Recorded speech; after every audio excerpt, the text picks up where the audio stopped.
இந்த நொடிக்காகத்தான் இத்தனை பெரிய வெயிலிலும் புழுதியிலும் திக்கட்டும் திசையட்டும் இருந்து நீங்கள் வந்தது இந்த நொடிக்காகத்தான். இப்படி ஒரு நொடி வந்துவிடக் கூடாது. என்ன நெடுஞ்சாலையில் குழி வெட்டி எதிரிகள் சோதனை செய்தார்கள். உங்கள் சோதனைகளை உடைத்து சாதனை செய்வதில் சமர்த்தன் எங்கள் தன்னிகர் இல்லா தலைவன் தமிழக வெற்றி கழகத்தினுடைய வெற்றி தலைவர் வருகிறார். தலைமை உரை தருகிறார்.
சிங்கம் ஒரு சிங்கம் எப்போ எதுலயும் பெக்யூலியர் தான். ஒரு முறை சிங்கம் கரிசிச்சதுன்னா அந்த சவுண்ட்ல ஒரு 8 கிலோமீட்டருக்கு சும்மா அதிரும், எல்லா திசைகளும் அதிரும். அப்படிப்பட்ட அந்த சிங்கம் வேட்டைக்கு மட்டும்தான் வெளியில வரும், வேடிக்கை பார்க்கறதுக்கெல்லாம் வெளியில வராது. வேட்டையில கூட உயிரோடு இருக்கிற மிருகங்களை தான் வேட்டையாடும். அதுலயும் பெரும்பாலும் தன்னை விட பெரிய சைஸ் உள்ள மிருகங்களை தான் குறி வச்சு தாக்கும், ஜெயிக்கும். எவ்வளவு பசியில் இருந்தாலும் உயிர் இல்லாததை கெட்டு போனதை தொட்டு கூட பார்க்காது. அப்படிப்பட்ட அந்த சிங்கம் அவ்வளவு ஈஸியா எதையும் தொடாது, தொட்டா விடாது. காட்டோட 4 பக்கமும் மார்க்கிங் மை டெரிட்டரின்னு தன்னுடைய பவுண்டரியை தானே வகுக்கும். அப்படிதான் அந்த காட்டையை தன்னோட கண்ட்ரோல்ல வச்சிருக்கும். சிங்கத்துக்கு கூட்டத்தோட இருக்கிறதுக்கும் தெரியும், தனியா இருக்கிறதுக்கும் தெரியும். அப்படியே தனியா வரணும்னு நினைச்சாலும் அஞ்சாம அலட்டிக்காம சும்மா கெத்தா தனியா வந்து அத்தனை பேருக்கும் தண்ணி காட்டும். எப்போ எதிலையும் தன்னோட தனித்தன்மையை இழக்கவே இழக்காது. Yes, a lion is always a lion.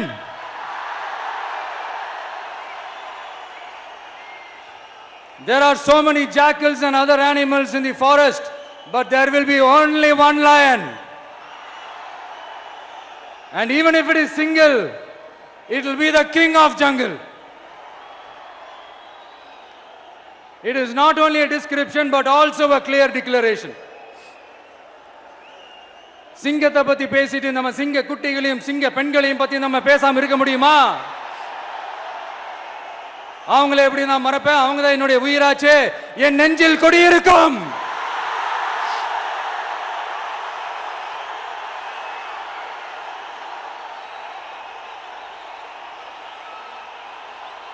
என்னுடைய தோழர்களுக்கும் தோழிகளுக்கும்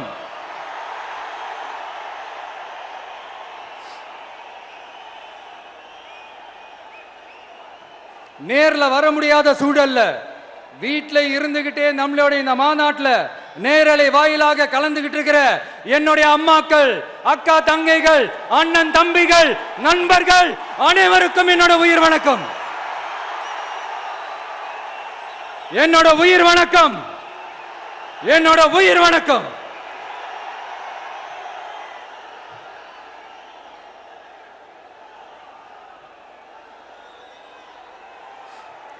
வீரம் விளையும் மாமதுரை மண்ணை வணங்குகிறேன்.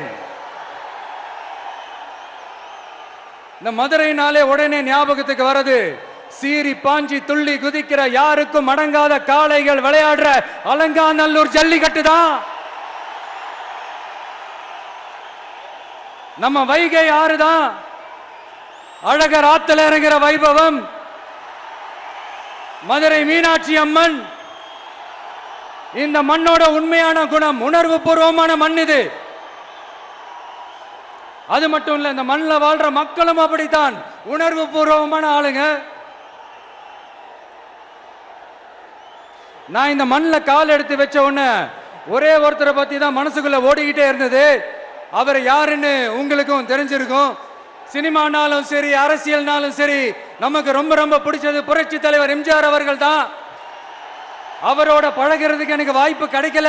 ஆனா அவரை மாதிரியே குணம் கொண்ட என்னுடைய அண்ணன் புரட்சி கலைஞர் கேப்டன் விஜயகாந்த் அவர்களோட பழகிறதுக்கு எனக்கு நிறையவே வாய்ப்பு கிடைச்சது. அவரும் இந்த மதுரை மண்ணை சேர்ந்தவர் தானே, அவரை மறக்க முடியுமா? தமிழ்நாட்டு மக்கள் உணர்வுபூர்வமா உண்மையா நம்ம பக்கத்திலே நிக்கிறவங்க, அதுக்கு ஒரு மிகப்பெரிய அடையாளம் தான் இந்த மதுரை மண். நம்ம தமிழக வெற்றி கழகம் கையில் எடுத்திருக்கிற அரசியலும் அப்படித்தான். உண்மையான அரசியல், உணர்வு பூர்வமான அரசியல், நல்ல அரசியல், நல்லவங்களுக்கான அரசியல், நாட்டு மக்களுக்கான அரசியல், நல்லது மட்டுமே செய்கிற அரசியல்.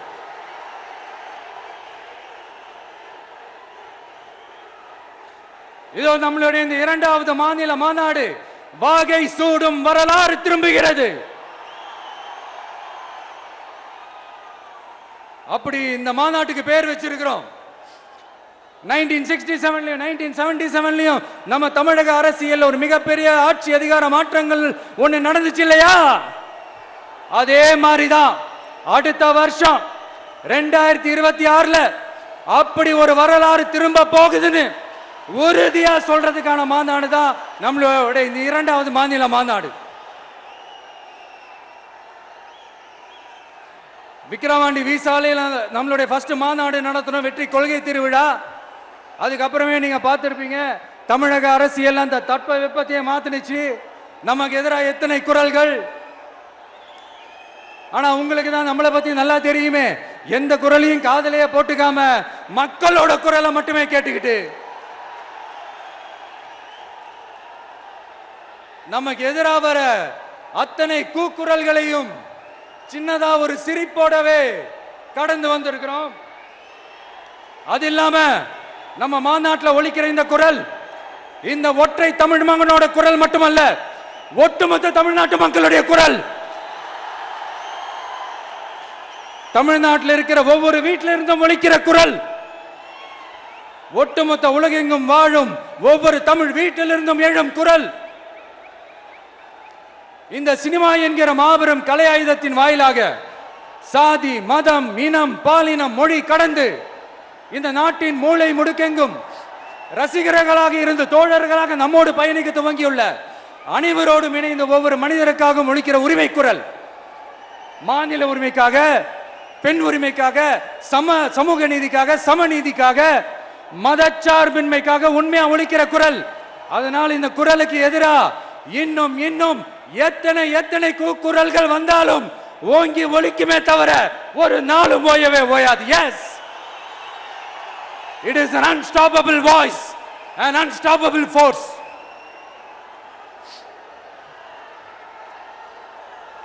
நம்ம அரசியலுக்கு வர்றதுக்கு முன்னாடி அட இவரெல்லாம் வரமாட்டாரியா, அவரே வரல, இவரே வரல, இவருங்க வர போறாரு அப்படின்ட்டு நிறைய பேர் ஜோஷியம் சொன்னாங்க. அப்புறம் நம்ம கட்சியினுடைய பேர் அறிவிச்சதுக்கு அப்புறம் பேரு தானே அறிவிச்சிருக்கிறாரு, மக்கள் கிட்ட பேர் வாங்கணும்ல, அதெல்லாம் முடியாதுன்னாங்க. அப்புறம் ரொம்ப முக்கியமா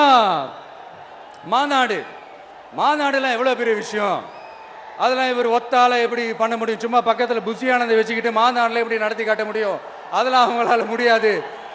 அப்புறம் மழை பெஞ்சு எல்லாத்தையும் கெடுத்துரும். ஏன் என் கூட இருக்கிறவங்களே கூட தான் சொன்னாங்க. அதுக்கப்புறம் என்ன நடந்துச்சுன்னு உங்க எல்லாருக்குமே தெரியும். இப்ப புதுசா ஒண்ணு சொல்ல ஆரம்பிச்சிருக்கிறாங்க. அது என்னடானா, ஆட்சியை பிடிக்கிறதெல்லாம் அவ்வளவு ஈஸி இல்லை இல்லையா. இப்ப அதெல்லாம் விட்டாங்க, இப்ப இங்க வந்துட்டாங்க. இவர் நேரா ஷூட்டிங்ல இருந்து வருவாராம், வந்து ஆட்சியை பிடிப்பாராம். அது எப்படி இவராலே முடியும்? அவராலே முடியல, இவராலே முடியல, அவருக்கு அத்தனை வருஷம் ஆச்சு, இவராலே எப்படி முடியும்ட்டு ஒரு பக்கம்.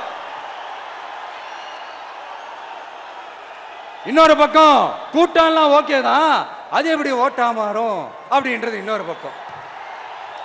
இப்படி கதை, திரைக்கதை, வசனம், இயக்கம், பாடல்கள்,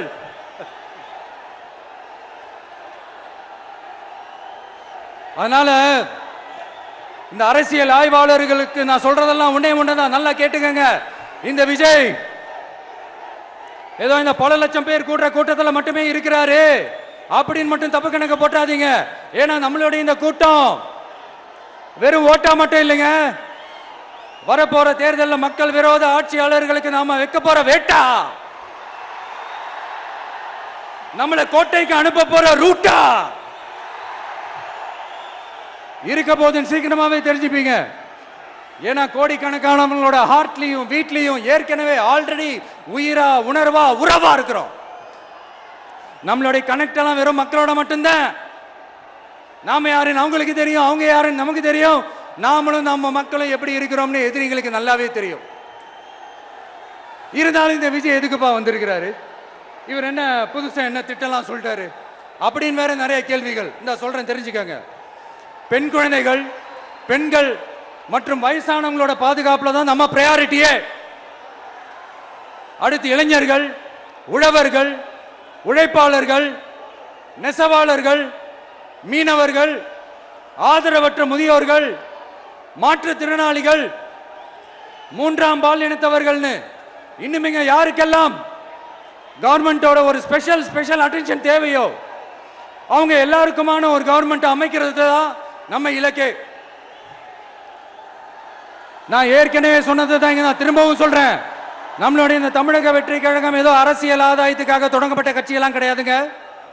கொள்கை கோட்பாடுகளோடு தந்தை பெரியார், பெருந்தலைவர் காமராஜர், அண்ணல் அம்பேத்கர், வீரமங்க வேலு நாச்சியார், மக்கள் சேவகர் அஞ்சலை அம்மாள், நம்மளுடைய 5 கொள்கை தலைவர்களோட வழிகாட்டுதல்களோடு தொடங்கப்பட்ட கட்சி. நம்ம ஸ்டாண்ட்ல நாம எப்பவுமே ஸ்ட்ராங்கா தாங்க இருக்கிறோம். அதுல எந்த மாற்றத்துக்கோ எந்த சமரசத்துக்கோ துளி கூட இடமில்லை. நம்மளுடைய ஒரே கொள்கை எதிரி பாஜக தான்.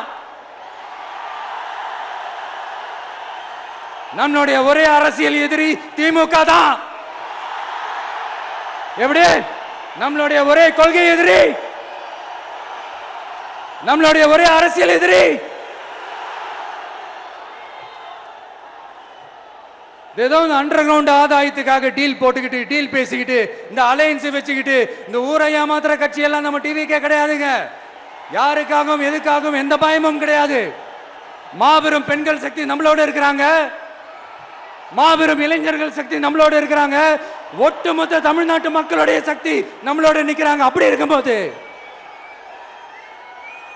இந்தியாவில் இருக்கிற எல்லா ஸ்டேட்லயும் வாழ்ற நம்ம தமிழ் நெஞ்சங்கள் மட்டும் இல்ல, உலகம் பூரா 100க்கும் மேலான நாடுகள்ல வாழ்ற நம்ம தாய் தமிழ் உறவுகள் எல்லாருமே என்ன விஜய் தளபதி விஜய் இல்லனா விஜய் தளபதி இப்படி சொந்தம் கொண்டாடுற கோடிக்கணக்கானவங்களோட அன்பு மாசியும் நம்மளோட இருக்கும்போது, இவங்க எல்லாருமே நம்மளோட நிற்கும் போது எதுக்குங்க இந்த பாசிச பாஜகவோட நேரடி கூட்டணியோ இல்ல மறைமுக கூட்டணியோன்னு உறவு வச்சுக்க? நாம என்ன உலகமாக ஊழல் கட்சி என்ன?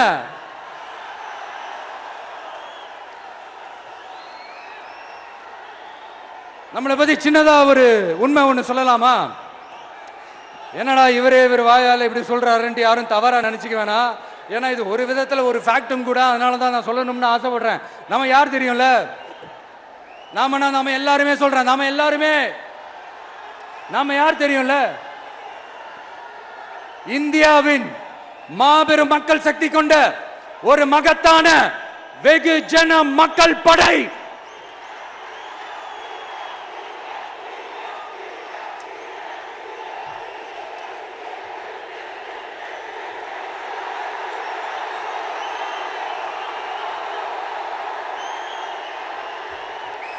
அதனால நம்ம தலைமையில நாம் அமைக்க போற இந்த உண்மையான மக்களாட்சிக்கான அச்சாரமாக மாபெரும் மக்கள் சக்தியே அணி அணியாக நம்மளோட திரண்டு நிக்கிறப்போ இந்த அடிமை கூட்டணியில சேர வேண்டிய அவசியம் நமக்கு இருக்குங்க.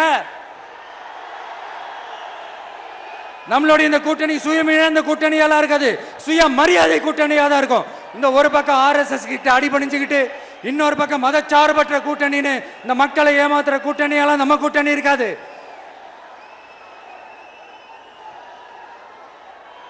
நான் இப்பவும் சொல்றேன், நம்மளை நம்பி வர்றவங்களுக்கு ஆட்சியிலும் அதிகாரத்திலும் உறுதியாக பங்களிப்பு செய்யப்படும். உடனே இந்த கேள்விகள்லாம் வரும். அப்ப யாரு கூட்டணி, யாரு வரா, யாரு போறா, இந்த கேள்விகள்லாம் வரும். இந்த கேள்விகளுக்கெல்லாம் ஒரே ஒரு பதில் தான், சஸ்பென்ஸ்ல சஞ்சாரம் செய்யுங்க. ஆனா ஒண்ணு, 2026ல 2 பேருக்கு நடுவுல தான் போட்டியே. ஒன்னு TVK, இன்னொன்னு DMK.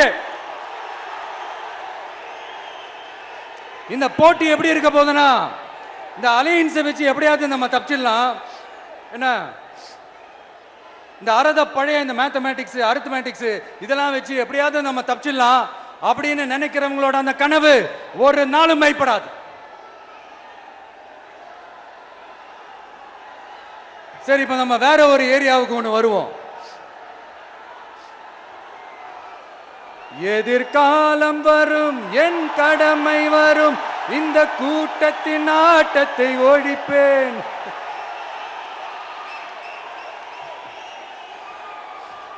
மக்கள் அரசியல் என்ற அந்த சவுக்க கையில் எடுக்கலாமா? யாருக்கு எதிரான தானே கேட்கிறீங்க? வேற யாரு? மறைமுக உறவுக்காரர்களான பாசிச பாஜகவும் பாய்சன் திமுகவும் தான். மாண்புமிகு பிரதமர் நரேந்திர மோடிஜி அவர்களே 3வது முறையா ஒன்றியத்தோட ஆட்சி அதிகாரத்தை நீங்க தானே கையில் வச்சிருக்கிறீங்க. இல்ல, நாங்க தெரியாம தான் கேட்கிறோம். நீங்க ஆட்சிக்கு வந்தது ஒட்டுமொத்த மக்களுக்கும் நல்லது செய்யவா, இல்ல நம்மளுடைய இந்த இஸ்லாமிய நண்பர்களுக்கும் இஸ்லாமிய தோழர்களுக்கும் எதிராக சதி செய்யவா? மக்களுக்கு உங்ககிட்ட கேட்கறதுக்குன்னு ஏராளமான கேள்விகள் இருக்குது. அதனால அவங்க சார்பா, அவங்கள ஒருத்தனா, அவங்களோட ஒரு உண்மையான ஒரு பிரதிநிதியா உங்ககிட்ட சில கேள்விகள் கேட்கணும். மிஸ்டர் பிரைம் மினிஸ்டர் அவர்களே, நம்ம தமிழ்நாட்டு மீனவர்கள் கிட்டத்தட்ட ஒரு 800 பேருக்கு மேல இலங்கை கடற்படையால தாக்கி அழிக்கப்பட்டிருக்கிறாங்க. அதை கண்டிக்கிறதுக்காக உங்களை பெருசா எதுவும் செய்ய சொல்லல, சின்னதா ஒண்ணு மட்டும் செஞ்சு கொடுங்க.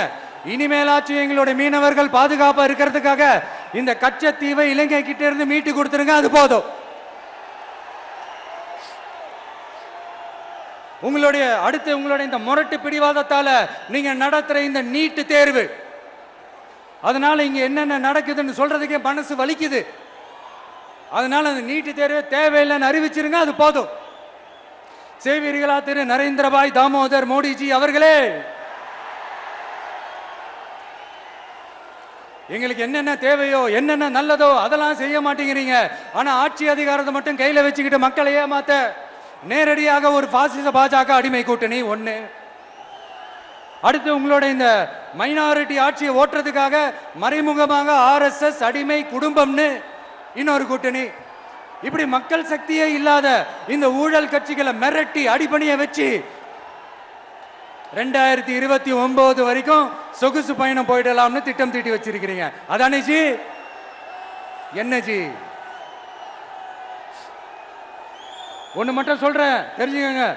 என்னதான் நீங்க இந்த நேரடி மறைமுக கூட்டணின்னு குட்டிகரணம் போட்டாலும் தாமரை இலையில தண்ணியே ஒட்டாது. தமிழக மக்கள் மட்டும் எப்படி ஒட்டுவாங்க?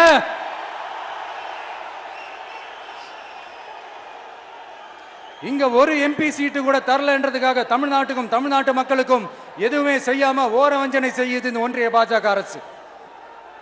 சங்கம் வச்சு தமிழ் வளர்த்த மண் இந்த மதுரை மண்.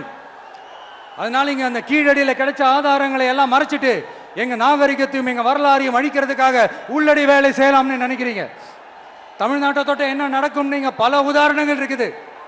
அதனால இதையெல்லாம் மறைச்சிட்டு எங்க மக்களை ஏமாத்திடலாம்னு மட்டும் நினைக்காதீங்க. மத நல்லிணக்கத்திற்கு பெயர் பெற்ற இந்த மதுரை மண்ணிலிருந்து சொல்றேன், உங்க எண்ணமெல்லாம் ஒரு நாளும் ஈடேறாது.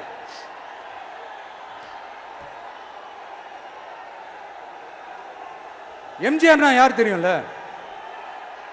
அவர் மாஸ்னா என்னன்னு தெரியும்ல? அவர் உயிரோடு இருக்கிற வரைக்கும் அந்த CM சீட்டை பத்தி ஒருத்தராலையும் நினைச்சு கூட பார்க்க முடியல, கனவு கூட காண முடியல. எப்படியாவது அந்த சிஎம் சீட்டை என்கிட்ட கொடுத்துருங்க, என் நண்பர் எம்ஜிஆர் திரும்ப வந்ததுக்கு அப்புறம் நான் திருப்பி கொடுத்துட்றேன்னு தன்னோட எதிரியை கூட மக்கள் கிட்ட கெஞ்ச வச்சவர் எம்ஜிஆர். எப்படி கெஞ்ச வச்சவர். அதனால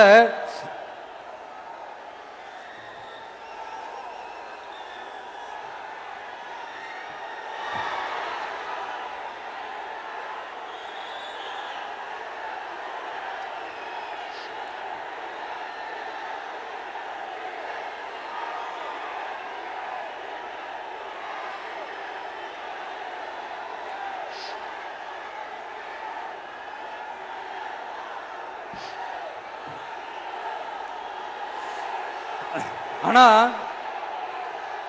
இப்போ அவர் ஆரம்பிச்ச அந்த கட்சியை, எம்ஜிஆர் அவர்கள் ஆரம்பிச்ச அந்த கட்சியை கட்டி காக்கிறது யாரு? இன்னைக்கு அந்த கட்சி எப்படி இருக்குது? அதை நான் சொல்லிதான் உங்களுக்கு தெரியணுமா? அப்பாவி தொண்டர்கள் அதை வெளியில சொல்ல முடியாம வேதனையில தவிக்கிறாங்க. 2026 சட்டமன்ற தேர்தலில் யாருக்கு ஓட்டு போடணும், எப்படிப்பட்ட ஆட்சி இங்க அமையணும்னு அந்த அப்பழுக்கற்ற அந்த தொண்டர்களுக்கும் ரொம்ப நல்லாவே தெரியும். அதனால என்ன வேஷம் போட்டுக்கிட்டு பாஜக இங்க தமிழ்நாட்டுக்குள்ள வந்தாலும் அவங்க வித்தை எல்லாம் இங்க வேலைக்கே ஆகாது. இப்படி பொருந்தா கூட்டணியா இந்த பாஜக கூட்டணி இருக்கிறதுனால இப்ப ஆட்சியில இருக்கிற இந்த வெற்றி விளம்பர மாடல் திமுக என்ன செய்யுதுன்னு தெரியும்ல? பாஜகவோட உள்ளுக்குள்ள ஒரு உறவை ஒன்று வச்சுக்கிட்டு வெளியில எதிர்க்கிற மாதிரி ஒரு டிராமா ஒன்று பண்ணிக்கிட்டு, எதிர்கட்சியா இருந்தா போங்க மோடின்னு பலூன் விடுறது, ஆளுங்கட்சியா இருந்தா வாங்க மோடின்னு கொடை பிடிச்சுக்கிட்டு கும்பிடு போடுறது. இது மட்டுமா? ஒரு ரைடுன்னு ஒன்று வந்துட்டா போதும், இது வரைக்கும் போகவே போகாத ஒரு மீட்டிங், அதை காரணம் காட்டி டெல்லிக்கு போறது, அங்க ஒரு சீக்கிரட் மீட்டிங் நடத்துறது. நல்லா நோட் பண்ணணும் மக்களே, அந்த மீட்டிங் அப்புறம் இந்த இஷ்யூ அப்படியே காணாம போயிருக்குமே. அதேதான் Stalin uncle, what uncle is very wrong uncle.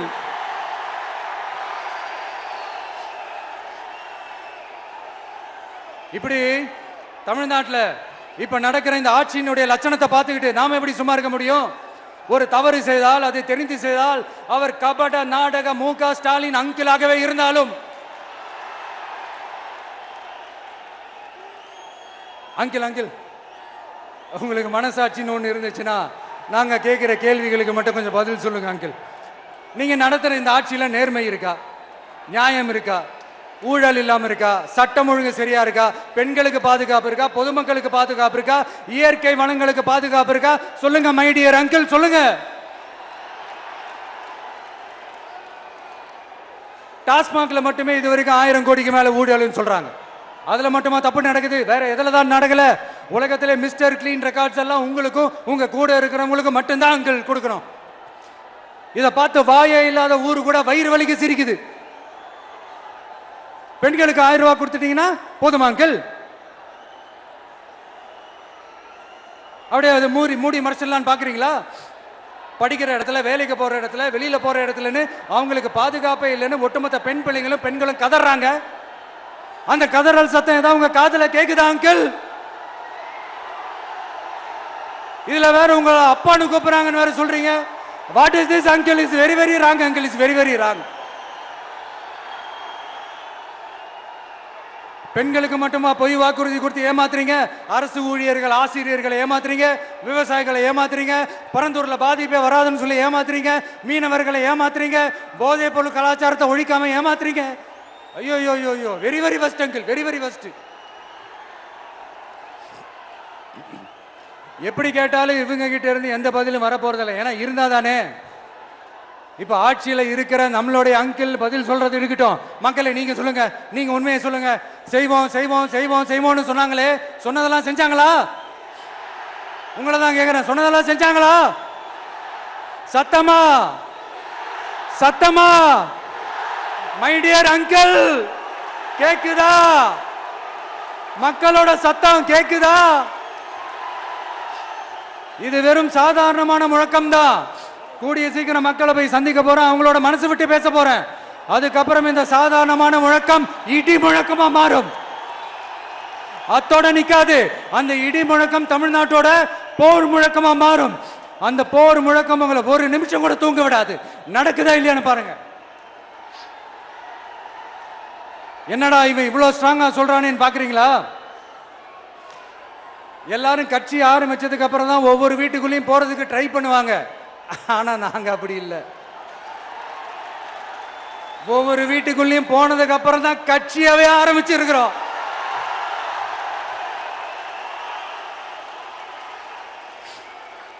அதனால ஒட்டுமொத்தமா எல்லாருமா சேர்ந்து இந்த திமுக ஆட்சிய, கபட நாடக திமுக ஆட்சிய 2026 தேர்தலில் வீட்டுக்கு அனுப்புறோம். வீட்டுக்கு அனுப்புறோம். என்ன நண்பா, சரிதானே? என்ன நண்பி, செய்வீர்கள் தானே? இப்போ உங்களுக்கு சின்னதா ஒரு சர்ப்ரைஸ். நம்ம கட்சியினுடைய வேட்பாளர் பட்டியலை இப்ப நான் அறிவிக்க போறேன். மதுரை கிழக்கு வேட்பாளர்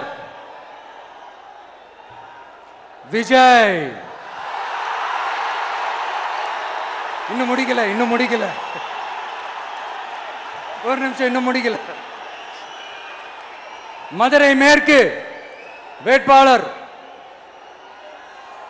விஜய். மதுரை மத்தி வேட்பாளர் விஜய். மதுரை தெற்கு வேட்பாளர் விஜய். மதுரை வடக்கு வேட்பாளர் விஜய். மேலூர் விஜய். சோழவந்தான் விஜய். திருப்பரங்குன்றம் விஜய். திருமங்கலம் விஜய். உசிலம்பட்டி விஜய்.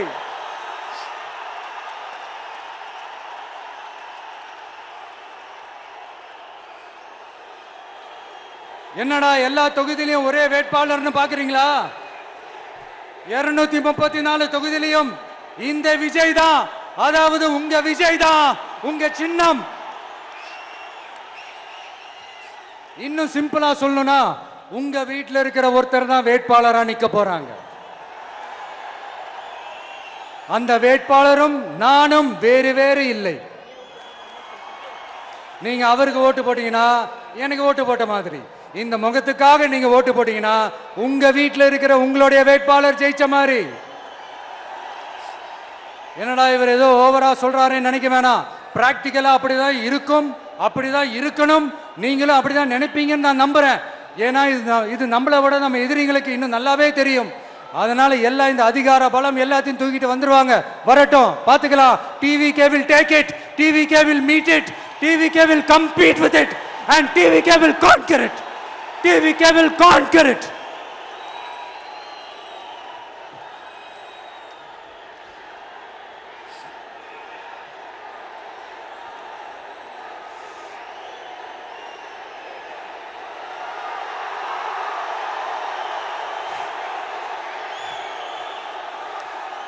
இந்த நேரத்தில் நம்ம மனசுல இருக்கிறத மக்கள் கிட்ட சொல்லி ஆகணும்.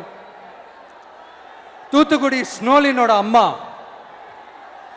என்ன அவங்களோட தம்பி, இன்னும் அவங்க பொண்ணுக்கு நான் தாய் மாமன்னு சொன்னாங்க. அந்த அக்காவோட குழந்தைங்க மட்டும் இல்லைங்க, என்ன அண்ணனா தம்பியா நினைக்கிற தமிழ்நாட்டில் இருக்கிற என்னோட எல்லா சகோதரிகளின் குழந்தைகளுக்கும் நான் இன்னைக்கு மட்டும் இல்ல என்னைக்குமே ஒரு தாய் மாமனா தான் இருப்பேன். நீங்க எல்லாரும் என்னுடைய ரத்த உறவு, கூட பிறந்த பொறுப்பு. என் வீட்டு ரேஷன் கார்டுல வேணா உங்க பேர் இல்லாம இருக்கலாம், உங்க வீட்டு ரேஷன் கார்டுல வேணா என் பேர் இல்லாம இருக்கலாம். ஆனா நாம் எல்லாரும் ஒண்ணுதான், உறவுதான்.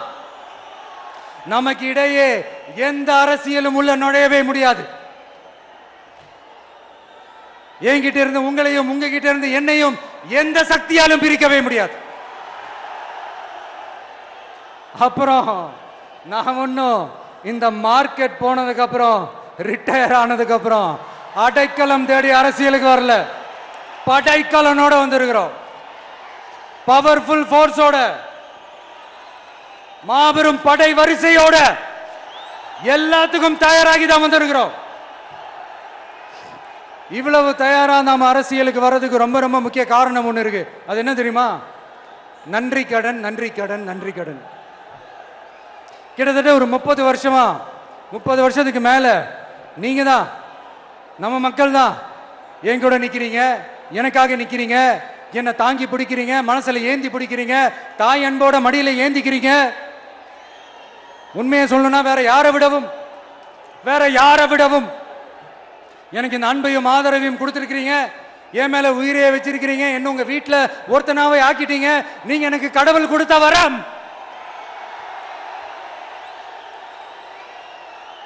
உலகம் பூரா நமக்காக நம்ம கூட நிக்கிற நம்ம மக்களை நான் எப்படி மறப்பேன்? நான் என் லைஃப்ல ரொம்ப உயிரா நினைக்கிறது பெண்களை, குழந்தைகளை, இளைஞர்களை, உழைக்கிற மக்களை தான். இவங்க தான் நம்மளோட வகைரா. இதை பார்த்து தான் நம்மளோட எதிரிகளுக்கு பத்தி எரியுது. அதுக்காக நாம் என்ன செய்ய முடியும்? அதனால நம்ம உறவுகளை, சொந்தத்தை, வகைராவை யாருக்காகவும் எதுக்காகவும் விட்டு கொடுக்க முடியாது இல்லையா? Here at this moment among this August gathering I want to open my heart and say I enjoy people. I respect people. I worship people.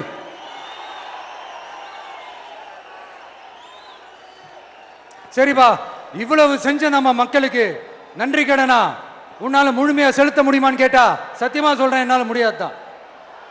இன்னும் எத்தனை ஜென்மம் எடுத்தாலும் அந்த நன்றி கடனை என்னால தீர்க்கவே முடியாது. அப்புறம் என்ன மானாவுக்கடா நீ வந்திருக்க அதானே கேக்குறீங்க? மைண்ட் வாய்ஸ் கேட்ட மாதிரி இருந்தது. வாழ்நாள் முழுக்க நம்ம மக்களுக்காக ஆதரவா துணையா நிக்கிறத தவிர, அவங்களுக்காக உழைக்கிறத தவிர எனக்கு வேற எந்த எண்ணமும் இல்லை. எனக்கு இப்ப வேற வேலையும் இல்லை. இனிமே எனக்கு இதுதான் என் வேலையே. என் கடன் இனி என் மக்களுக்கு பணி செய்து கிடப்பதே.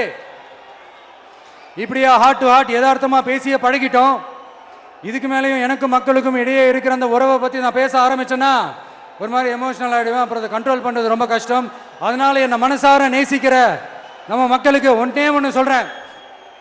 இந்த விஜய் உங்க விஜய், உங்களுக்கான விஜய், உங்களுக்காக மட்டுமே இருக்கிற விஜய்.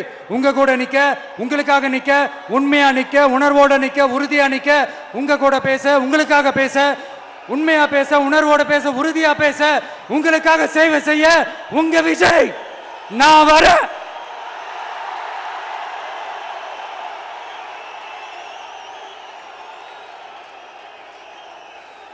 சொல்லல முக்கியம், செயல் செயல் செயல் தான் முக்கியம். செய்கை தான் சும்மா சிறப்பா இருக்கணும். நான் ஆட்சிக்கு வந்தேன்னா சும்மா அது செய்வேன், இது செய்வேன், நல்லது செய்வேன், உருட்டுவேன், புரட்டுவேன், அதெல்லாம் கிடையாது. செய்யறதுக்கு, நல்லது செய்யறதுக்கு, நல்லது செய்யறதுக்கு மட்டும்தான் இந்த விஜய். அப்புறம் ஒரு அரசியல் தலைவன் அவன் சினிமாக்காரனா, நல்லவனா, கெட்டவனா, இதெல்லாம் தாண்டி அவன் உண்மையானவனா, அதுதான் ரொம்ப ரொம்ப முக்கியம். இது சம்பந்தமா ஒரு குட்டி கதை ஒன்று சொல்றேன். ஒரு நாட்டில் ஒரு ராஜா தனக்கு பக்கபலமா இருக்கிறதுக்காக, கூட துணையா இருக்கிறதுக்காக ஒரு தளபதியை தேடுறாரு. சரியான தகுதிகளோட ஒரு 10 பேர் செலக்ட் ஆகுறாங்க. ஆனால் அதில் ஒருத்தர் மட்டும் தான் செலக்ட் பண்ணணும். அதனால அந்த ராஜா என்ன பண்றாருன்னா ஒரு டெஸ்ட் வைக்கிறாரு. அந்த 10 பேர் கையிலையும் விதை நெல்லை கொடுத்து இதை நல்லா வளர்த்து கொண்டு வாங்க, ஒரு 3 மாதம் கழிச்சு வாங்கன்னு சொல்லி அனுப்பி வச்சிடுறாரு. 3 மாதம் கழிச்சு வரும்போது அதில் ஒருத்தர் ஆள் உயரத்துக்கு வளர்த்துருந்தாரு, ஒருத்தர் தோல் உயரத்துக்கு வளர்த்துருந்தாரு. அதில் ஒரு 9 பேரும் நல்லா வளர்த்து கொண்டு வந்திருந்தாங்க. ஒருத்தர் மட்டும் வெறும் தொட்டியோடவே வந்தார். என்னன்னு கேட்டதுக்கு, நானும் தண்ணி ஊற்றி ஊற்றி பார்க்குறேன், உரம் வச்சு வச்சு பார்க்குறேன், வளரவே மாட்டேங்குது ராஜா, என்ன பண்ணுறதுன்னு தெரியலன்னு சொன்னதுக்கு ராஜா அவரை கட்டி அணைச்சிக்கிட்டு, இனிமே நீதான் என்னுடைய தளபதி, எல்லா அதிகாரமும் உனக்கு தான் சொன்னார். ஏன்னா அந்த 10 பேர் கையிலையும் ராஜா கொடுத்தது அவித்த விதை நெல், அது முளைக்கவே முளைக்காது. அந்த 9 திருட்டு பயலும் என்ன பண்ணியிருக்காங்கன்னா வேற விதை நெல்லை வாங்கி அதை வளர்த்துட்டு ராஜாவையும் மக்களையும் ஏமாத்திருக்கிறாங்க. ஆனா இவர் மட்டும் உண்மையை போட்டு உடைச்சிட்டார். அதனால ஒரு நாட்டுக்கு திறமை எந்த அளவுக்கு முக்கியமோ அந்த அளவுக்கு உண்மையும் நேர்மையும் முக்கியம். இப்போ நீங்க எல்லாரும் தான் அந்த ராஜா. நீங்க தேர்ந்தெடுக்க போற அந்த தளபதி